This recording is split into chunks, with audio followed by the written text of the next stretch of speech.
Allez, on passe tout de suite à notre chronique juridique et pour en parler, il est là une nouvelle fois à mes côtés sur notre plateau. Il s'agit de notre expert, notre avocat, Maître Xavier Hugon. Bonjour. Bonjour Alexandra. Merci d'être avec nous. Alors figurez-vous que pour vous remercier d'être à mes côtés, j'ai une question d'un téléspectateur. Il s'agit de Sébastien qui s'interroge sur la différence de bail entre un logement meublé et un logement vide. Alors Maître, c'est vrai que ça peut paraître finalement un peu complexe. Est-ce que vous pouvez nous expliquer quelle est la différence ?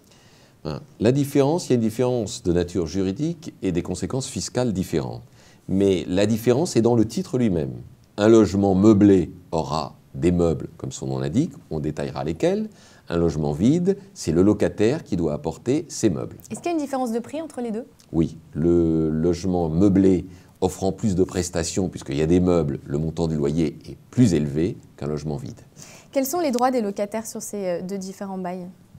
Alors, les droits des locataires, c'est un peu délicat de parler, à mon avis, de droits. Il y a plus de droits dans le logement vide que dans le logement meublé pour un locataire. Mais en fait, ce sont deux baux qui ont des finalités distinctes.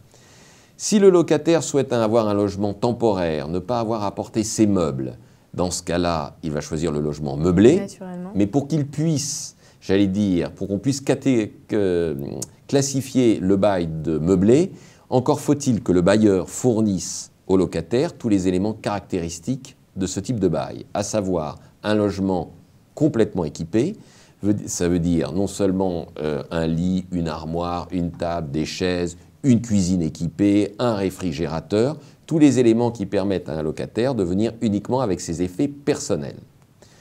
Dans le logement libre, et on considère généralement que dans le logement meublé, pour terminer là-dessus, la durée de location sera moins longue. Et le législateur a entendu surtout privilégier et renforcer les droits du locataire dans un local vide, puisque dans ce cas-là, on pense qu'il y a une certaine pérennité dans le temps et on veut que le locataire soit garanti. Donc là, il y a une vraie différence dans la durée des contrats. Oui. Le bail meublé, un bail meublé, c'est une durée de 1 an, renouvelable par tacite reconduction, sauf dénonciation par l'une des parties. Alors il y a aussi le bail meublé pour les étudiants d'une durée de 9 mois. Si c'est un bail d'habitation vide, local classique, c'est la loi d'ordre et d'ordre public sur beaucoup de ces dispositions. La durée du bail, si le bailleur est une personne physique, la durée est de 3 ans. Si le bailleur est une personne morale, la durée est de 6 ans. Est-ce qu'il y a une différence sur le dépôt de garantie entre les deux ?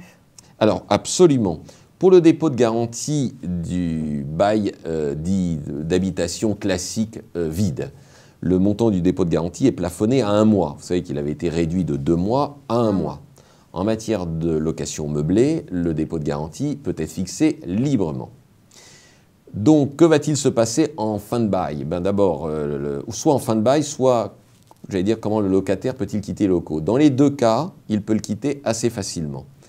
Même si la durée est de 1 an, un locataire peut dénoncer son bail, aussi bien en matière de baux meublés que de baux d'habitation. Ça se fait de la même manière. Par lettre recommandée. En matière de baux d'habitation vides, c'est tous les deux des baux d'habitation, mais non meublés, je veux dire, locaux vides. Le préavis est de 3 mois lorsque le congé est donné par le locataire. Le bailleur ne peut pas le donner avant le terme du bail, mais le locataire peut à tout moment avec un préavis de 3 mois. Au demeurant, vous savez bien que si c'est pour des raisons particulières, offre d'emploi, mutation, tous ces éléments parfaitement objectifs, le préavis est raccourci à 1 mois. Et en matière de meublé, le préavis est de 1 mois. Très bien, merci beaucoup Maître pour toutes ces explications et j'ai encore le plaisir de vous accueillir sur notre plateau de TV Imo, toujours avec le sourire, donc la semaine prochaine. À très bientôt. Merci beaucoup.